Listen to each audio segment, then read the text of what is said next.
Olá, gente. Boa noite. Vou esperar um pouquinho mais para o pessoal poder ir entrando, tá? Mas eu já tô online.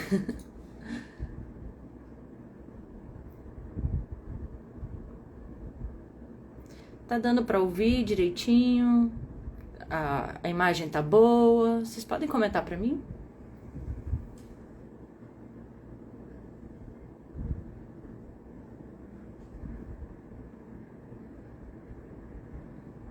Tá dando para ouvir direitinho?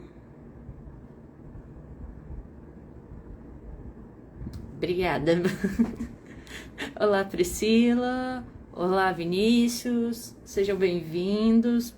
Vou esperar só mais um pouquinho pro pessoal entrar, tá?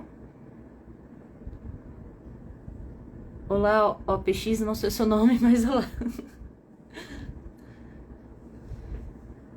Vocês estão animados para a live de hoje?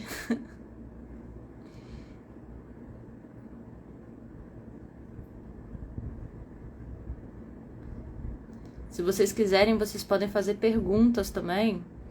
Tem tipo um balãozinho de perguntas aqui que eu posso ver depois, tá bom? Aí vocês podem fazer perguntinhas que depois eu respondo pra vocês. Vou esperar até 8h05, aí a gente começa, tá bom?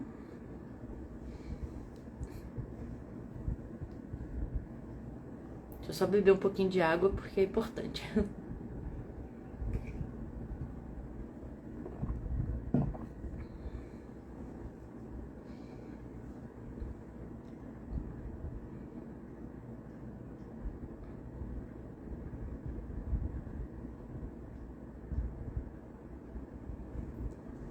Só mais 2 minutinhos, tá, pessoal? Aí a gente começa a live. Pra respeitar também vocês que estão aqui no horário, mas a gente sabe que 8 horas é um horário complicado, né? Pessoal saindo do trabalho.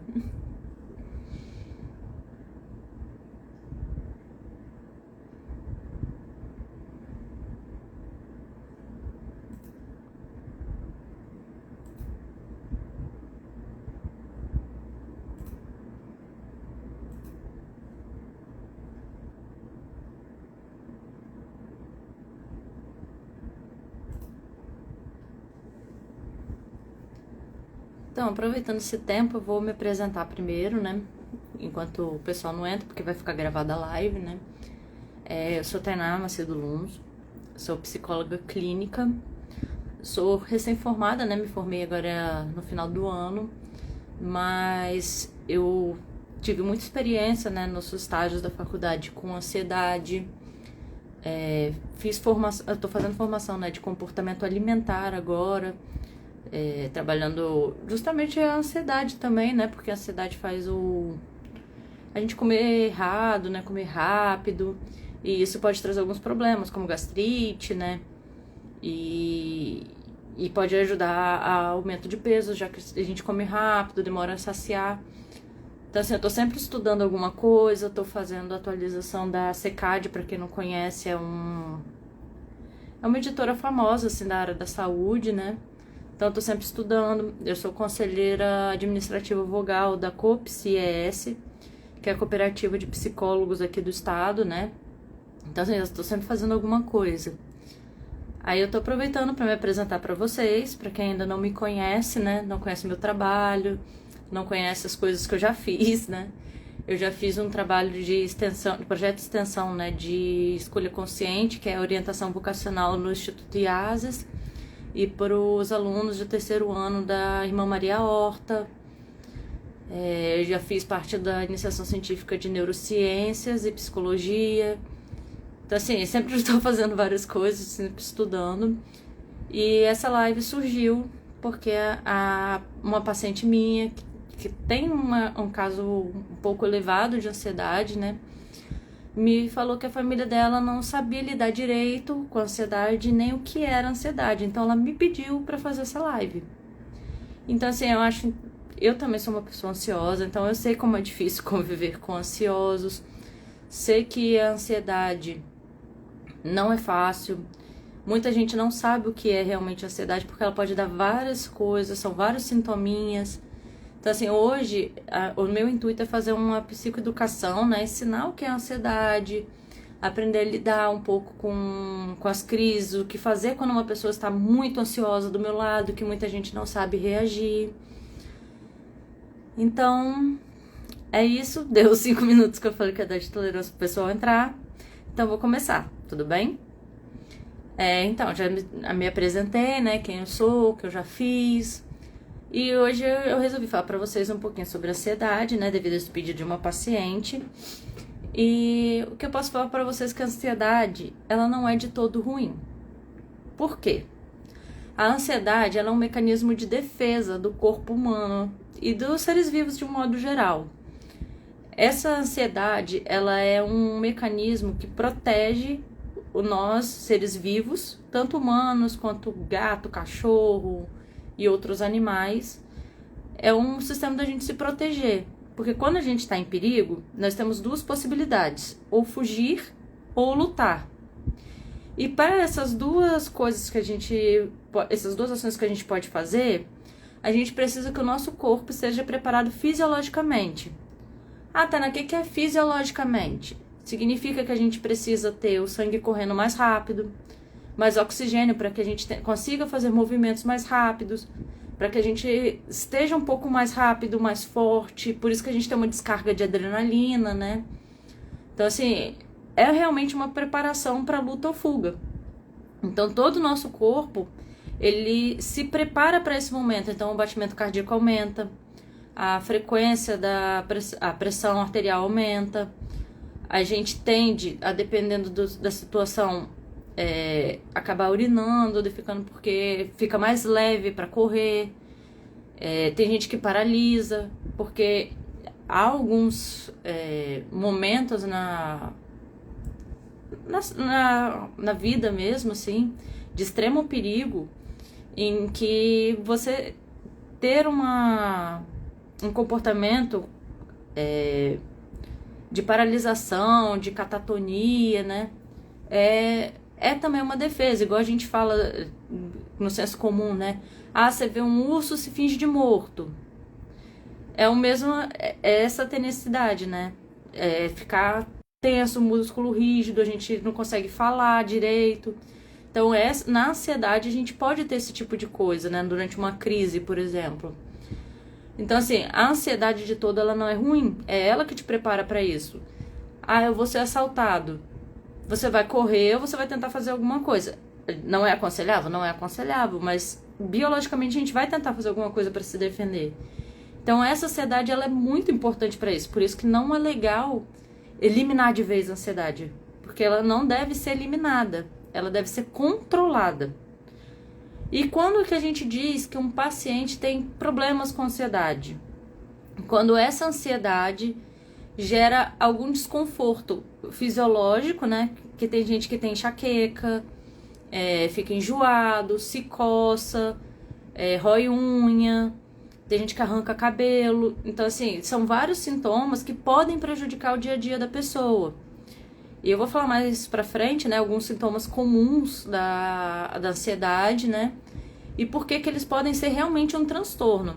Na área da saúde, principalmente psicológica, quando a gente fala de um transtorno, é porque aqueles sintomas estão gerando algum prejuízo na vida do ser humano. Você pode ser ansioso? Pode, mas isso prejudica a sua vida? Não, então você não tem um transtorno, entende? Agora, quando você tem essa ansiedade, você não consegue estudar, seus relacionamentos interpessoais com colegas de trabalho, com família, com amigos, com o par romântico, ele começa a ser prejudicado por essa ansiedade, a gente diz que você tem um transtorno. E é esse transtorno que normalmente a gente trata, né? E aí eu busquei no DSM-5, né, que é o nosso manual de transtornos mentais, que é um livro gigantesco, é o Vade-Mecum da saúde, né? E nele está descrito todos os transtornos, os diagnósticos, como fazer. E ele diz que os transtornos de ansiedade incluem transtornos que compartilham características de medo e ansiedade excessivos e perturbação comportamentais relacionados. Medo é a resposta emocional à ameaça iminente, real ou percebida. Que essa é a ansiedade normal que a gente fala, percebi um perigo, eu vou me preparar para ele. Enquanto a ansiedade, que é essa do transtorno, é a antecipação de ameaça futura. A ansiedade é normal, pô, eu vou me preparar para aquela ameaça. O problema do transtorno de ansiedade é que tudo é ameaça e você está o tempo todo se preparando para algo que não existe, né? Então, essas características passam a caracterizar um transtorno quando ela é excessivo ou persistem além de um período apropriado. Por exemplo, eu tenho uma prova muito difícil amanhã. Eu vou ficar ansiosa? É normal. Passou a prova, eu continuo ansiosa? Não é normal. Entende? É nesse nível que a gente fala de persiste além do período. Porque o evento ansiolítico que a gente fala, né, que é o que desenvolve a ansiedade, já passou, mas a gente ainda tá ali, né, sofrendo as consequências de uma ansiedade. E aí, por exemplo, esse evento, quando ele se encerra, a ansiedade deve ser encerrado, né, e quando ela parece ser um evento, ou é maior do que a duração, ou o que o evento pede, né, como eu vou te explicar isso? Por exemplo, a prova, você fica ansioso, normal, mas se você fica ansioso a ponto de tremer, suar, um desespero como se você fosse atacado a qualquer momento, é além do normal. É isso que a gente fala que é maior do que o evento requer. Você não precisa estar nervoso desse nível para uma prova. Mas você pode estar nervoso nesse nível, por exemplo, após um assalto ou após uma batida de carro. Aí seria comum. Depende muito da situação, né?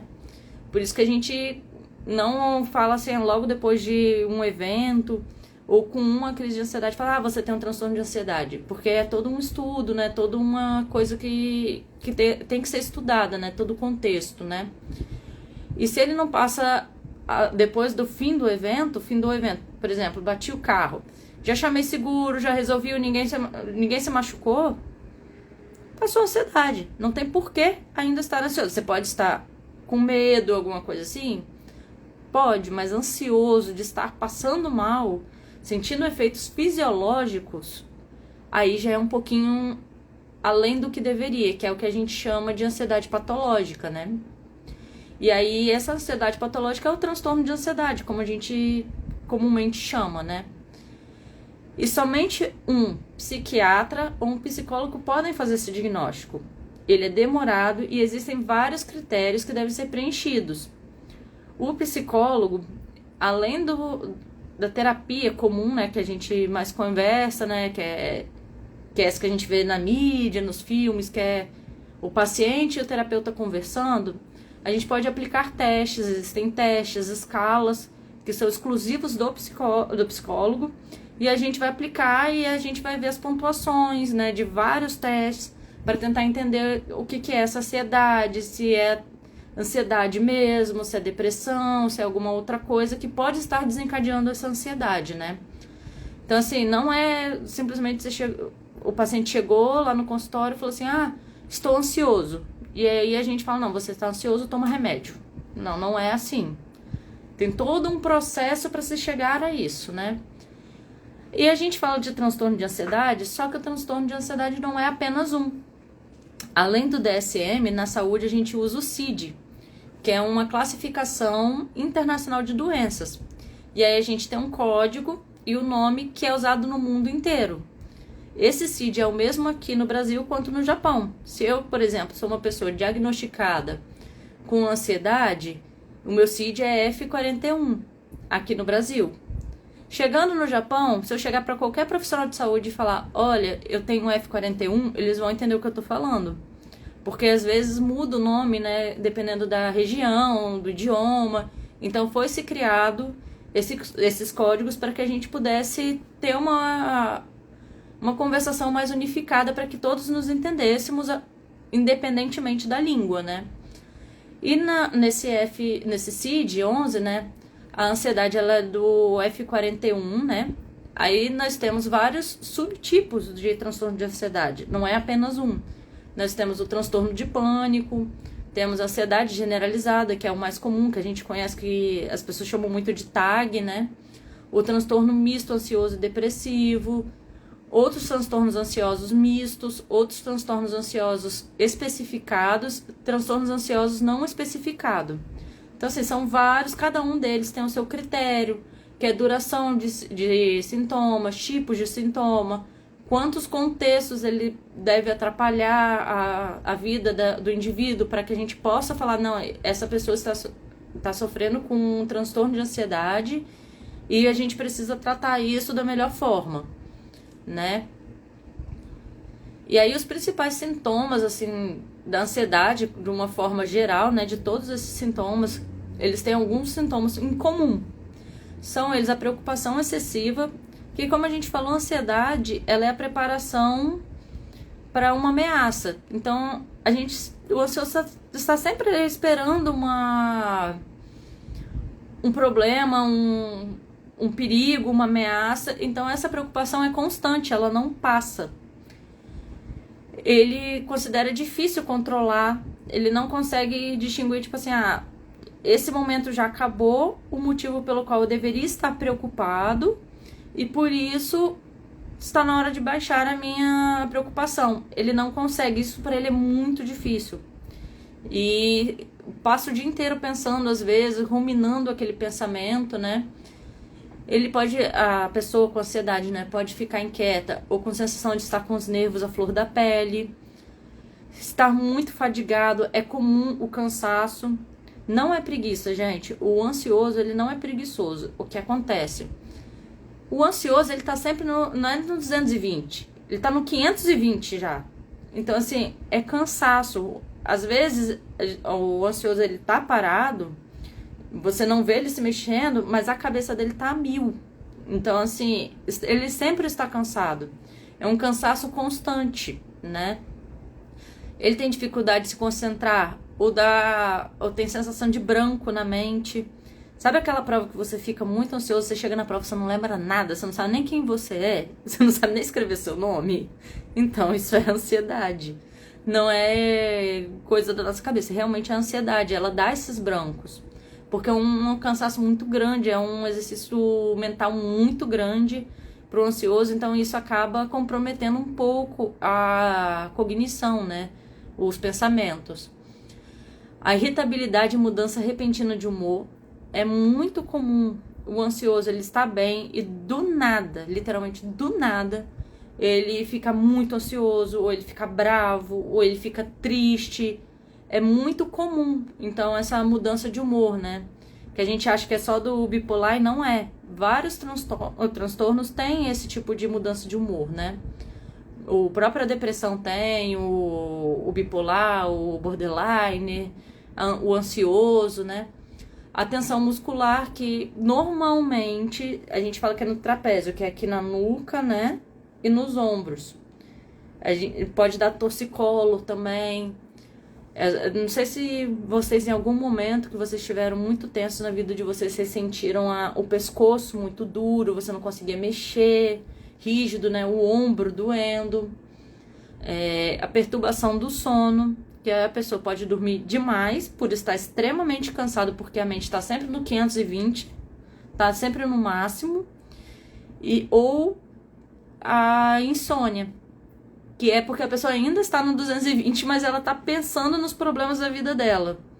É igual aquele meme que fala que o cérebro espera você deitar para resolver os problemas dele. Pois é, aí o ansioso passa a noite inteira acordado, na insônia, dormindo pouco, mas o cérebro dele tá girando, e ele pensa, e ele vai ficando cada vez mais cansado, né? O ansioso, ele tem falta de ar e dificuldade de respirar, porque ele é tão apressado que ele respira errado. Tainá, o que é respirar errado?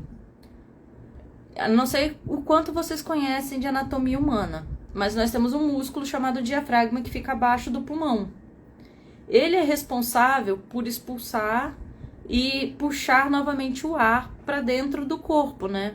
Para tirar e colocar o ar dentro do nosso pulmão, né? E tudo mais. O ansioso é um serzinho que respira somente com a parte de cima, aqui no peito. E a gente não usa o diafragma. Então, O ansioso é muito importante exercícios de respiração, como é praticado na yoga, na meditação, no próprio mindfulness, que é uma das ferramentas que nós usamos, né, na psicologia. Então, o ansioso é muito importante ele fazer exercício de respiração e estar sempre atento à sua respiração, porque ele respira errado, ele respira pouco, e essa respiração acelerada acaba tornando a pessoa mais ansiosa ainda, porque o próprio corpo sente uma sensação de agonia, de sufocamento. Então, por isso que é muito importante prestar atenção na respiração da pessoa ansiosa e a própria pessoa ansiosa reparar em sua respiração. Pode dar palpitação no peito e dor no peito, porque, como eu falei, o coração vai bater mais rápido para ter mais oxigênio nos músculos, para você se preparar para fugir. Então, o coração vai ficar mais acelerado, então ele pode palpitar mais forte, bater mais forte. Isso pode causar um pouco de angústia, de dor no peito, um aperto no peito, né? A própria angústia. Tem gente que tem coceira, começa a se coçar quando fica nervoso, mas não repara. Deixa eu ver mais o que. Alergia. Eu já vi casos de pessoas que, quando estão nervosas, a rinite ataca, começa a escorrer o nariz. Tem gente que começa a ficar... Não sei se vocês já viram algumas pessoas que começam a ficar vermelhas aqui assim, como se tivesse se coçado inteira. Então, aquilo também pode dar, né? Que é um tipo de alergia. A autocobrança é excessiva. O ansioso, ele tá sempre se cobrando de fazer as coisas. Mas como ele está muito cansado, ele não consegue fazer. E aí ele procrastina. Mas não é preguiça, gente. É cansaço puro. O ansioso, ele é uma pessoa muito cansada. Porque ele tá sempre no máximo que a eficiência do corpo dele permite. Imagina um computador ou um carro ligado no máximo. Em 5 minutos, ele funciona. Deixa ligado por 6 meses. Esse mesmo computador e esse mesmo carro não vão funcionar do mesmo jeito. Ele já vai começar a dar defeito, vai começar a dar defeito em motor, em alguma coisa, queimar. E isso é o ansioso. Esses defeitinhos dessa analogia que eu tô fazendo são justamente esses sintomas. A coceira, a dor de cabeça que vem, o enjoo, às vezes uma gastrite, né? Que eu vou falar mais pra frente. Também pode ter esses sintomas somáticos, né? Que eu falei, que é a sudorese, o enjoo, pode dar diarreia. Existem algumas doenças na saúde mental, né? Na saúde como geral, que nós chamamos de psicossomáticas. O que são doenças psicossomáticas? São doenças que têm um fundo emocional, só que elas se manifestam no físico. Que tipo de doenças são essas? Uma fibromialgia, a alopecia, que é queda de cabelo, né? Deixa eu ver mais o que. A própria psoríase, que é uma doença que racha, né, os cotovelos, mãos, pés. E se você tiver atacado, ela piora muito, assim como a fibromialgia, que é uma inflamação em todos os nervos de músculo. Então, dói muito o corpo. Às vezes você vai pentear o cabelo, dói. Então, assim, é sofrido essas doenças psicossomáticas. Por quê? Porque não adianta muito fazer os acompanhamentos que nós temos de médicos, né? Por exemplo, a fibromialgia, você pode fazer exercício físico, fazer liberação, mas como tem um fundo de emocional, e normalmente o ansioso é extremamente bagunçado emocional, a gente precisa lidar com esse fato, porque eu diria que é 80% do emocional e os outros 20% é a parte física. Então, se o emocional está abalado, a parte física ajuda, mas não tanto. Então, são doenças muito complicadas. Tem também esqueci o nome agora da coceira, gente. Dermatite atópica, que é a pele fica em carne viva de tanto você coçar. E isso tem um fundo emocional muito forte. Eu tenho uma conhecida minha que ela teve que tomar injeção para passar essa alergia, porque estava ficando a pele dela toda em carne viva. Então, assim, é perigoso também essas doenças, porque pode causar uma infecção nessa carne viva, né? Então, assim, quando a gente fala que é frescura, ansiedade, gente, não é. Porque é sério esses sintomas. Aí, além desses sintomas somáticos, tem também tontura, o pensamento acelerado que eu falei. A cabeça do ansioso não para, gente. É 24 horas funcionando, 7 dias por semana. É mais do que farmácia, é mais do que pizzaria. Roda o dia inteiro. E é o tempo todo e só com problema na cabeça dele. Ele também pode sentir inquietação, que é uma pessoa que não consegue ficar parada, fica batucando, faz 3, 4, 5 coisas ao mesmo tempo, não consegue controlar muito os afazeres. Por exemplo, eu aguento fazer 2 tarefas, mas o ansioso, ele não assume 2 tarefas, ele assume 10. Ele sempre está sobrecarregado, ele sempre se sobrecarrega, porque ele é muito inquieto. E às vezes ele dá conta, às vezes ele dá conta. Mas aí a gente tem que pensar assim, qual o custo dele dar essa conta, né? E aí você pode sentir tremores, contrações, né? O corpo tremer, né? Abalos, dor muscular, sufocamento. Então, assim, são vários sintomas que podem causar. E esses sintomas atrapalham muito a vida. Imagina você trabalhando o tempo todo com dor no corpo, com dor de cabeça, enjoado, ficando tonto toda vez que você levanta. Então, assim, realmente a ansiedade, ela atrapalha muito o dia a dia quando ela tá além do normal. E aí eu vou falar um pouquinho sobre comorbidade. O que é comorbidade? A comorbidade é quando a pessoa, ela tem uma ou mais doenças ao mesmo tempo e pode ser que essas doenças se agravem, né?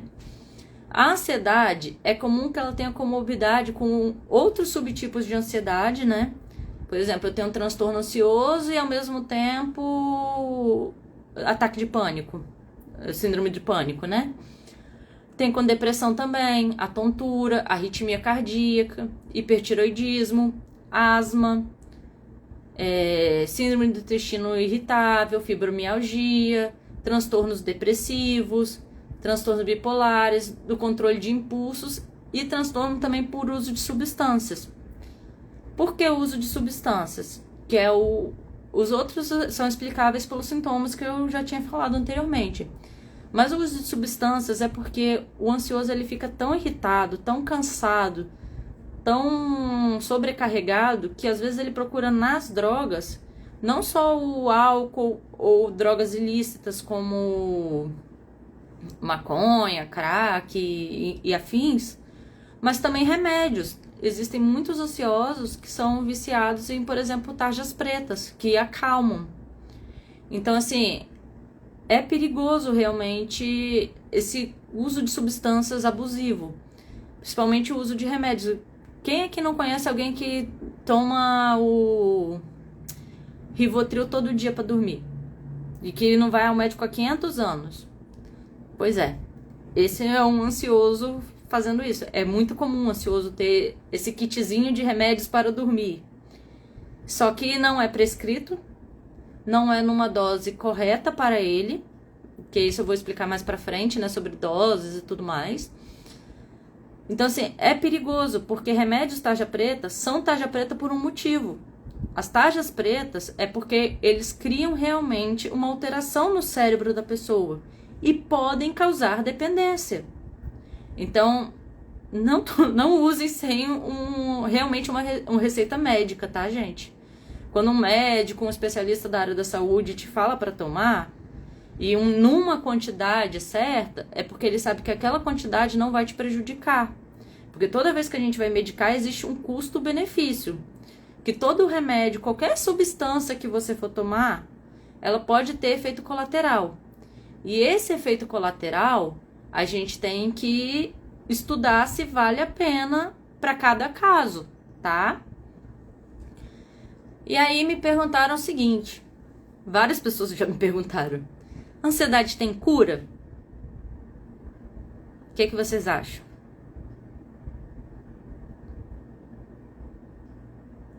Vocês acham que é possível curar a ansiedade, viver sem um pingo de ansiedade?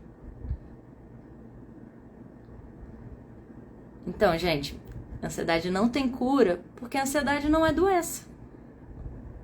Entendeu? A ansiedade não é doença. A ansiedade é boa.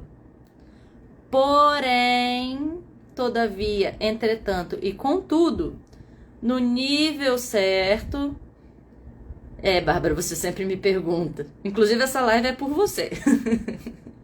Então, assim, ela não é uma doença, então não tem o que curar. A gente cura doença. A ansiedade não é doença, então não precisa se curar. O que se precisa fazer com a ansiedade? Quando ela está além do limite, além da quantidade necessária, além do tempo necessário, como eu falei lá no início, lembra? Que tem um evento, passou o evento, não passou?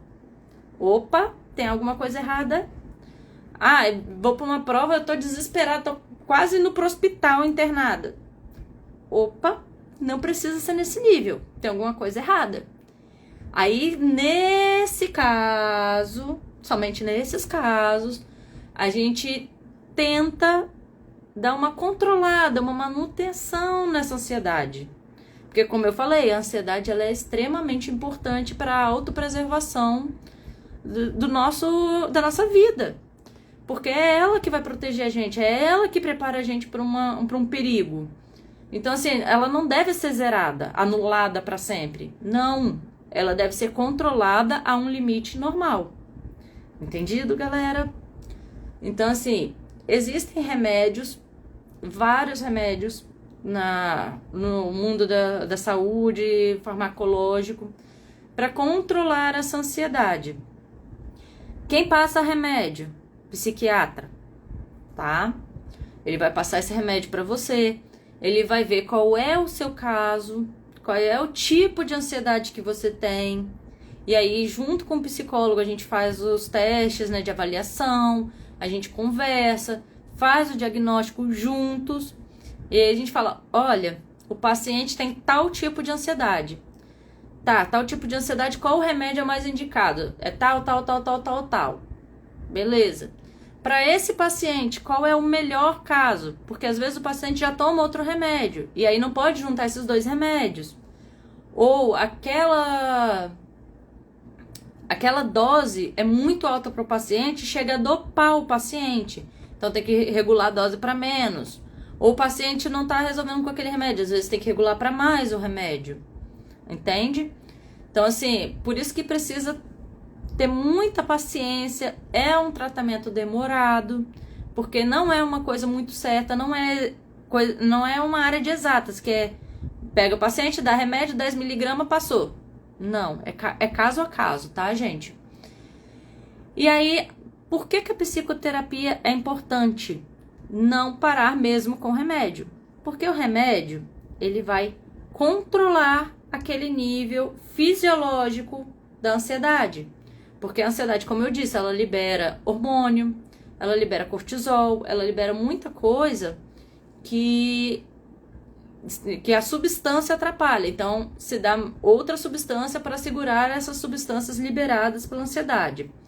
A terapia vai preparar a pessoa para reconhecer os gatilhos, né, que desencadeiam essa ansiedade, desencadeiam as crises e como lidar com isso, tá? Deixa eu ver se eu esqueci mais alguma coisa, que eu fiz uma listinha para não esquecer, porque se deixar eu falo eternamente, tá, gente? Então, assim, é importante que o paciente entenda, não pare o remédio, caso esteja passado o remédio. E eles são normalmente para casos de ansiedade mais graves, né? Para quem não consegue controlar realmente, que a gente vê que só a terapia não tá funcionando. E aí, como lidar com o ansioso? Pois é, gente. É complicado lidar com o ansioso. Por quê? Por causa de todos esses sintomas, todo esse contexto que eu falei. Das mudanças repentinas de humor, a irritabilidade e, né? Eu vou falar agora, Bárbara. Eu esperei você entrar. É difícil, complicado, mas não é impossível, tá? O primeiro passo é que a pessoa ansiosa ela deve estar em tratamento. Pelo menos, tá? Pelo menos o psicológico. Porque na terapia a gente vai trabalhar como a pessoa deve lidar, né, com essa ansiedade. Como a pessoa lidar com os gatilhos. Como a pessoa lidar com suas emoções. Então ela precisa estar em tratamento psicológico pelo menos, tá? E a família e amigos devem compreender muito bem os sintomas. Porque assim, o paciente está dormindo muito, gente, não é preguiça. É cansaço, foi igual eu falei, é cansaço. O ansioso está em 520, ele não está no 220, ele já está no 520. Então ele está cansado. Então ele vai dormir muito, ou vai dormir pouco, porque ele tá ruminando aquelas ideias, aqueles pensamentos acelerados, um monte de coisa ao mesmo tempo na cabeça. Então, assim, essa é a parte complicada. Entender os sintomas e entender o que é da personalidade da pessoa e o que é do transtorno de ansiedade, né? E aí o paciente, ou a família e os amigos devem entender quais são os sintomas e o padrão de comportamento dessa pessoa. Por exemplo, o ansioso é difícil sair da cama porque ele está cansado. É uma pessoa que tem mudança repentina de humor. Então, você entender que aquilo nem sempre é da pessoa. Às vezes o ansioso ele vai te responder ríspido, grosso, mas não é porque ele quer. Às vezes ele nem percebe que ele está falando daquele jeito. Que ele está falando alto, que ele falou um pouco mais ríspido, porque ele está acelerado e ele não percebeu, ele simplesmente falou. Então, assim, é complicado conviver com as pessoas ansiosas, porque nem todo mundo sabe desses sintomas e é complicado conviver com uma pessoa que muda logo de humor, qualquer coisinha, humor, tá tudo bem, aconteceu uma coisinha mínima, acabou o dia da pessoa. Então, assim, a família e os amigos têm que entender isso, que é um comportamento ansioso, que é um comportamento do transtorno, é um sintoma do transtorno, mas que tem jeito, indo para terapia, dependendo do nível, tomando remédio, né? E aí, quando tem alguém com uma crise de ansiedade do seu lado, você sabe o que fazer? Pois é complicado. Primeira coisa, não adianta sacudir, não adianta bater no ansioso, você só vai piorar. Primeira coisa, você vai mostrar pra pessoa que você tá lá.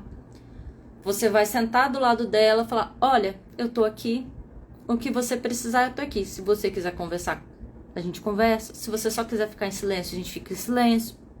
Eu tô aqui, tá?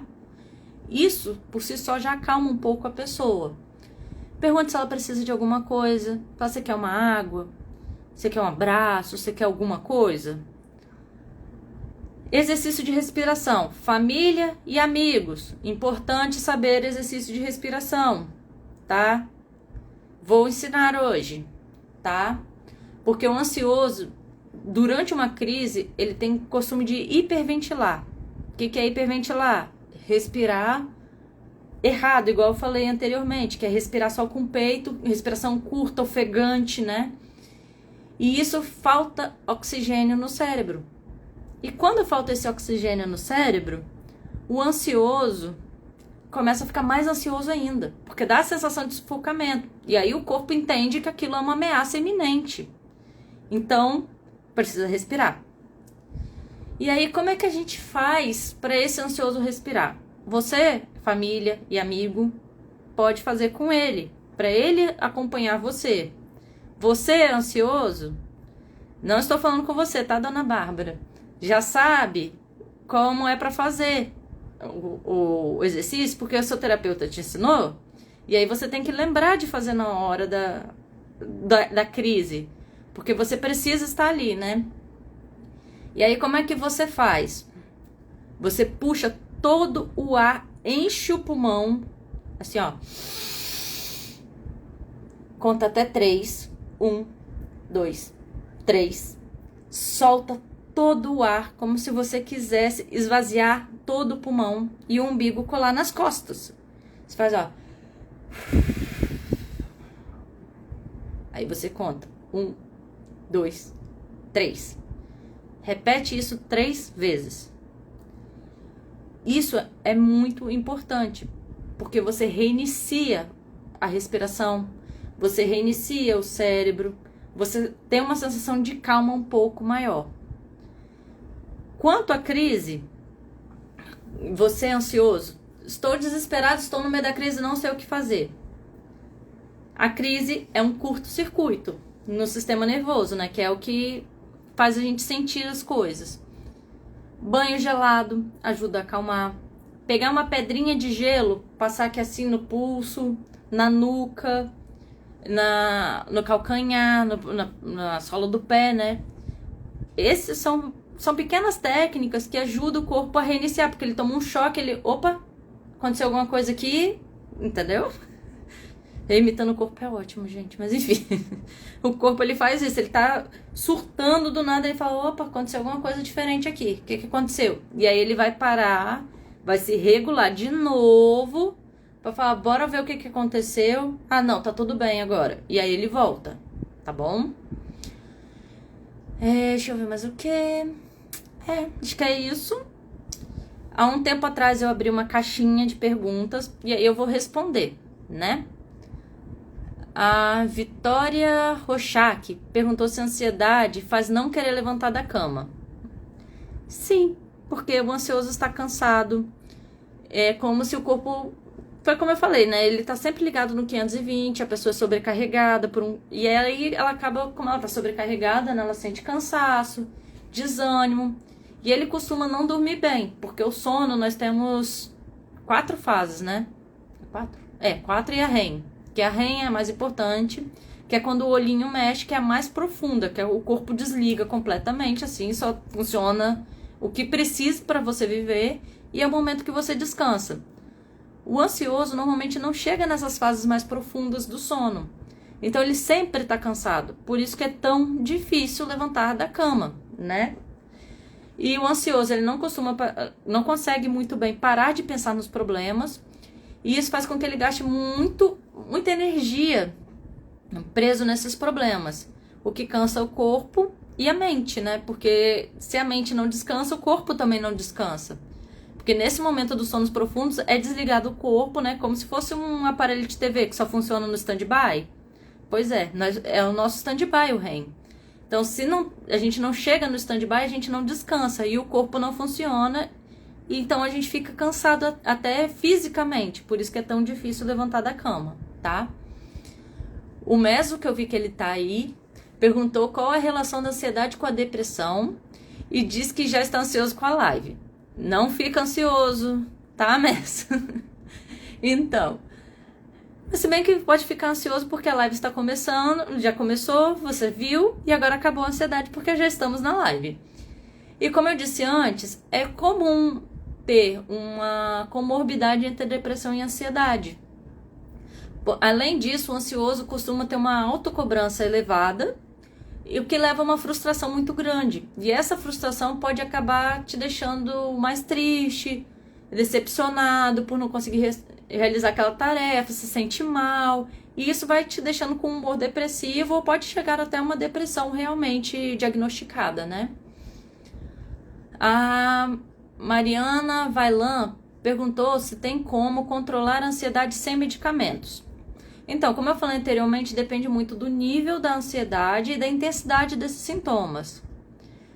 Quando é uma ansiedade patológica realmente, mas um pouco mais branda, a gente ainda consegue tratar sem remédio. O problema é quando ela começa a dar sintomas muito fortes, né? Tem pessoas que não conseguem sair de casa, né? Que é a agorafobia. Tem pessoas que passam muito mal, que chegam aí para o hospital, a pressão vai 15/9. Então, quando tem esse prejuízo à saúde, ou prejuízo à vida útil, né?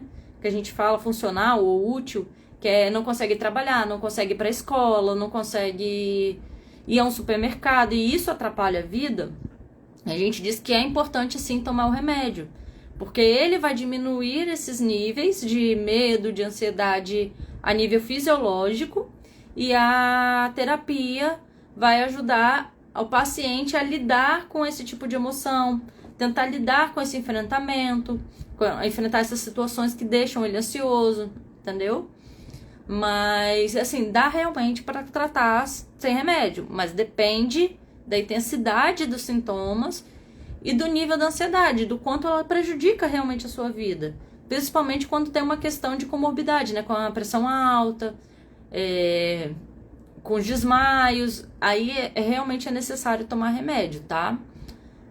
Mas o objetivo mesmo da psicoterapia é produzir autoconhecimento. Assim, a pessoa com ansiedade aprende quais são as situações que ativam os gatilhos dela, né? E desenvolve estratégias para lidar com esses gatilhos. Então, assim, com essas situações gatilho, né? Para que a ansiedade não saia do controle. Por isso que é importante ter os dois, né? O remédio e a terapia. A terapia é importante para você aprender a controlar, a lidar com aquele momento. E o remédio, ele ajuda na parte do cortisol, na parte da adrenalina, do aumento de pressão, de diminuir o batimento cardíaco, tá? A Sol do meu jardim perguntou como sair de uma crise de ansiedade. Como eu falei antes, a crise de ansiedade é como se fosse um curto-circuito do sistema nervoso, então é preciso reiniciar o sistema. Aí foi o que eu falei, você pode tomar um banho gelado, lavar o rosto com água gelada, passar gelo aqui no pulso ou na nuca, fazer o exercício de respiração que eu ensinei agora.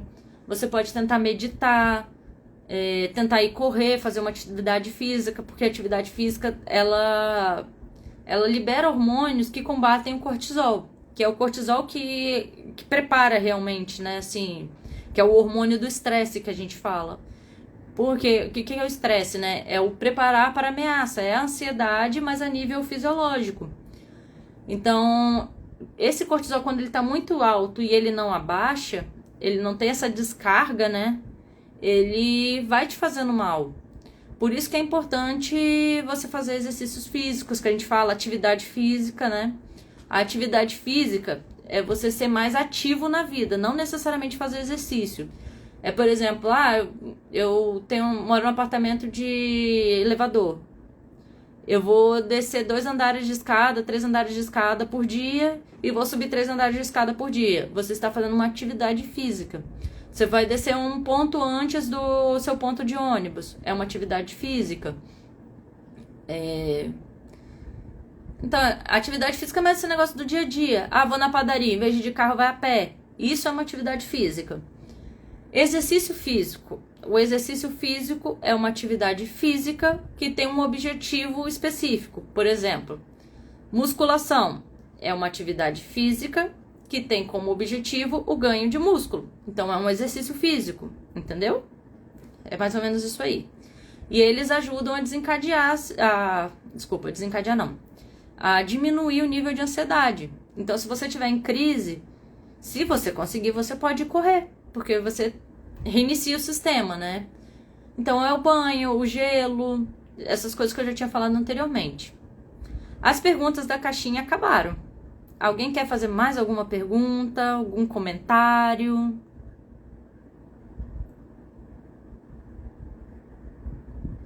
Deu para entender tudo que eu falei? Fui rápida?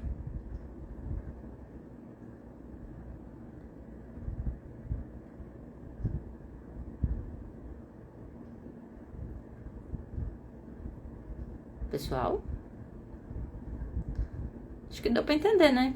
Ficou todo mundo quietinho. Não apareceu dúvida. Ai, obrigada, Bárbara. Consegui fazer o que você queria? Isso já me deixa feliz. Por você que me pediu, né, pra explicar, porque realmente é difícil conviver com um ansioso e as pessoas não sabem. Então, assim, se te atendeu, eu já tô feliz. Porque eu faço assim com meus pacientes. Se meus pacientes estão felizes, eu tô feliz. Gente, o meu pai é coruja, tá? Meu pai é muito coruja. Ele colocou, arrasou aí. Deixa eu ver se tem alguém que mandou alguma pergunta. Então, gente, eu acho que é isso mesmo. Alguém tem mais alguma coisa pra falar? Uma perguntinha?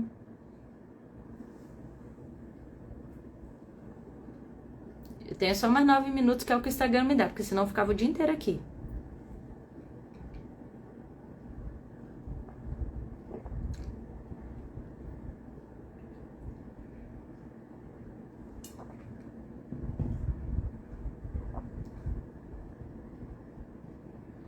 Ah, tá bom. Eu vou salvar assim que acabar aqui. Então, gente, eu vou encerrar, já que ninguém tem pergunta. Bárbara, espero que eu tenha resolvido fazer pra você. Eu fiz a live toda pra você, principalmente, porque você me pediu muito na nossa sessão. Espero que tenha atendido o seu objetivo. Espero que as pessoas que estejam assistindo, que não são meus pacientes, tenham atendido as dúvidas de vocês, que tenha realmente sido esclarecedor para vocês, né? Entender o que é ansiedade, porque assim, falar que é ansioso, falar que é ansiedade é fácil, mas entender o que é muito difícil. Ainda mais que a ansiedade são várias coisinhas, é sempre um sintominha que pode ser outra coisa, e aí atrapalha, por exemplo, a pressão alta. Quem tem crise de ansiedade pode aumentar a pressão, o peso pode aumentar porque a gente não come direito. Futuramente eu vou fazer uma live sobre alimentação, né, da formação que eu falei que eu tava fazendo de comer consciente e comer intuitivo, porque ajuda muito também na ansiedade, porque o ansioso come rápido, e quem come rápido come mais do que deveria, porque a saciedade demora um pouco a vir, né, essa sensação de saciado, e como você tá comendo rápido demais, você não sente. Então você não fica satisfeito, você fica cheio, o que pode fazer mal pro seu estômago, para diabetes, para glicose, um monte de triglicerídeo, esse tipo de coisa. O ansioso, ele escolhe alguns tipos de alimento que não é o ideal, que é gordura e doce, porque é fonte rápida de energia, porque a gente tá cansado, a gente precisa de energia, né? Então... Aí depois eu vou fazer uma live sobre isso, se vocês quiserem. Vou até deixar uma caixinha aí pra perguntar se vocês querem mesmo. Que aí se vocês quiserem eu faço. Mas acho que é isso. Beijo, gente.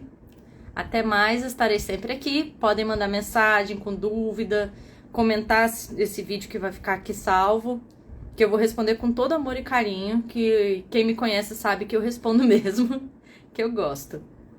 Tá vendo, Bárbara? Tá vendo, dona Bárbara? A gente ainda vai conversar sobre essa alimentação. Então tá, gente. Obrigada. Boa noite a todos. Muito obrigada por quem esteve aqui desde o início, pra quem foi e voltou, pra quem chegou no meio e pra quem vai ver depois. Tá bom? Beijos, pessoal.